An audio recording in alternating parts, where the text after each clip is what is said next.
आपल्या नांदेड जिल्ह्यामध्ये खरीप हंगामाची पूर्वतयारी आणि शेतकरी राज्याची लगबगी सुरू झालेली आहे आणि त्या अनुषंगानं बियाणे, खते, कीटकनाशके यांचा पुरवठा करण्यासाठी कृषी विभागानं पूर्ण तयारी सुद्धा केलेली आहे। आपल्या जिल्ह्यामध्ये मुख्यत्वे करून सोयाबीन आणि कापूस ही दोन पिकं आहेत। कापसाचं आपलं क्षेत्र गेल्या वर्षी अंदाजे 2 लाख हेक्टर होतं। यावेळी त्यात 5 ते 10% वाढ ही अपेक्षित आहे।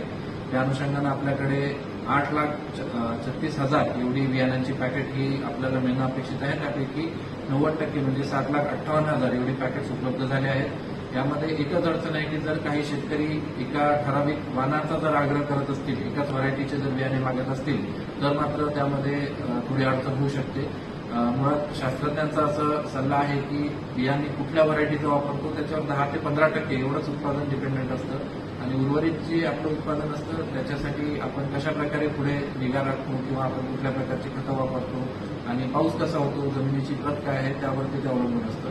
त्यामुळे एकाच प्रतीचं बियाणं पाहिजे हा आग्रह न करता आपण कुठलंही बियाणं जे सर्टिफाईड आहे, ज्याला शासनानं कृषी विभागानं मान्यता दिली आहे आणि जे सगळ्या चाचण्यांना पास झालेलं आहे असं बियाणं वापरण्यास काही हरकत नाही असं मला या ठिकाणी नमूद करायचं आहे। त्याचबरोबर खतांचा वापर करताना आपण युरियाचा बऱ्याचदा अतिरेक करतो। त्या अनुषंगानं आपल्याला प्रति हेक्टर साधारण 120 किलोग्राम नायट्रोजन देणं अपेक्षित असतं 3 वेळेमध्ये आणि फॉस्फरस आणि पोटॅशियम हे साधारण 60 किलोग्राम प्रति हेक्टर देणं अपेक्षित असतं। तर ते तेवढ्याच प्रमाणात दिलं जावं।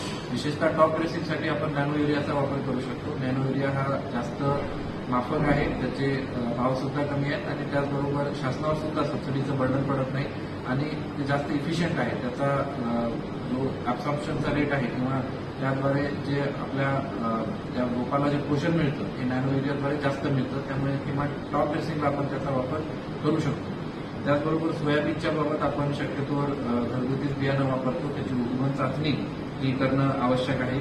आपल्याकडे साधारण 4.5 लाख क्विंटल एवढं घरीच उत्पन्न बियाण्यांचं आपल्या शेतकरी बांधवांनी तयारी ठेवलेलं आहे।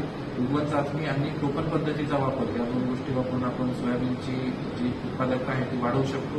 त्याचबरोबर सोयाबीनसाठी सुद्धा जे आपण खतं वापरतो NPK 30-60-30 या प्रमाणामध्ये वापरणं अपेक्षित आहे। त्या अनुषंगानंच ते आपण वापरलं पाहिजे। बोगस बियाणे आणि अनधिकृत विक्री याच्यासाठी सुद्धा आपलं प्रशासन सज्ज आहे। आपण शिवाजीनगरला बोगस बियाण्यांचा एक गुन्हा दाखल केलेला आहे नांदेड शहरामध्ये आणि इस्लापूर पोलीस स्टेशनला अनधिकृत विक्रीच्या संदर्भात 2 गुन्हे दाखल झालेले आहेत।